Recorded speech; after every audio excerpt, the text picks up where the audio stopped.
नमस्कार, निर्मल शिव भक्ति YouTube channel में मैं विनय कुमार गिरी आप सभी का स्वागत करता हूं।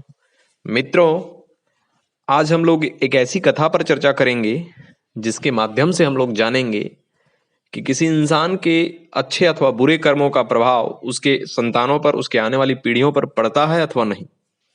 तो इससे जुड़ी हुई एक बादशाह और गुरु नानक देव जी की एक कहानी है। इस कहानी के माध्यम से हम लोग इस बात का विश्लेषण करेंगे।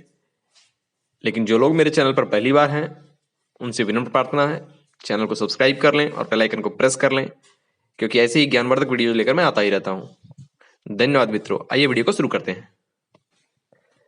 एक मुस्लिम शासक था। वह अपनी प्रजा पर बहुत जुल्म करता था। वह तरह तरह के कर लगाकर अपने खजाने भरता और प्रजा की तकलीफों और परेशानियों से उसका कोई सरोकार नहीं था। प्रजा उसके जुल्म से त्राही त्राही कर रही थी और वह अपनी सुख सुविधाओं और विलास में व्यस्त था। एक बार उसका बेटा गंभीर रूप से बीमार पड़ गया। बादशाह को बड़ी चिंता हुई। उसने एक एक कर अपने राज्य के सभी वैद्य और हकीमों से अपने बेटे का इलाज कराया, परंतु सभी ने उसके बेटे की बीमारी को लाइलाज बताया और कहा कि उसके बेटे का बचना बहुत मुश्किल है।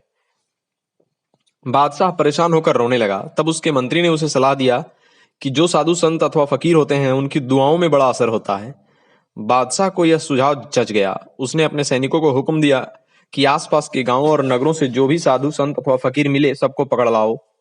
उसके सैनिकों ने वैसा ही किया। सैकड़ों साधु संतों को पकड़ लाए।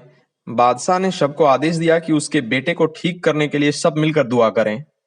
उन संतों की दुआएं कोई काम ना आई। बादशाह के बेटे की स्थिति में जरा भी सुधार नहीं हो रहा था। उन पकड़ कर लाए गए संतों में गुरु नानक देव जी भी थे। उन्होंने बादशाह से कहा, यहाँ जो भी संत साधु या फकीर तुम्हारे बेटे को बचाने की दुआ कर रहे हैं वो तुम्हारे भय से कर रहे हैं, जबकि ऊपर वाले को तो बस प्रेम की भाषा समझ में आती है। और हमें यह भी नहीं भूलना चाहिए कि ऊपर वाला ही सबसे बड़ा बादशाह है और हम सब उसकी प्रजा हैं। हम में से किसी को भी ये हक नहीं है कि उसके किसी भी प्रजा से गलत व्यवहार करें, मगर तुमने तो साधु संतों को भी अपने निजी स्वार्थ के लिए गलत तरीके से इस्तेमाल किया। तुम्हारी एक भी प्रजा तुमसे खुश नहीं है। सबको तुमने अतिरिक्त कर की चक्की में पीस कर रख दिया है। तुम्हारे किए गुनाहों के कारण ही तुम्हारे बेटे पर यह मुसीबत आई है। जिस प्रकार हमारे अच्छे कर्म से हमारी संतानें फलती फूलती हैं, ठीक उसी प्रकार हमारे गुनाह हमारे बच्चों पर कहर बनकर टूटते हैं। बादशाह से इतना कुछ कहने की हिम्मत किसी में नहीं थी। सभी डरे हुए थे कि पता नहीं अब बादशाह गुरु नानक देव जी पर क्या जुल्म ढाएगा। लेकिन बादशाह को ऐसा लगा कि गुरु नानक देव नहीं बल्कि अल्लाह उसे पैगाम दे रहे हैं कि तुझसे बड़ी भूल हो गई है। वह गुरु नानक देव के चरणों में गिर पड़ा और बोला, मुझे माफ कर दें।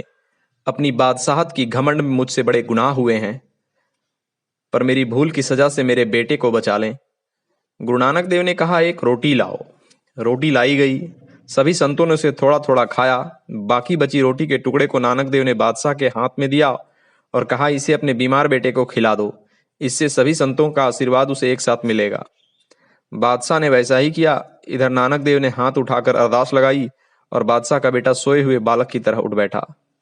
इस कहानी से हमें यही सीख मिलती है कि यदि हम अपने संतानों का भला चाहते हैं तो हमें अच्छे कर्म करने चाहिए और गुनाहों से बचना चाहिए, क्योंकि इन दोनों कर्मों का प्रभाव संतान के जीवन पर किसी न किसी रूप में अवश्य पड़ता है। ओम।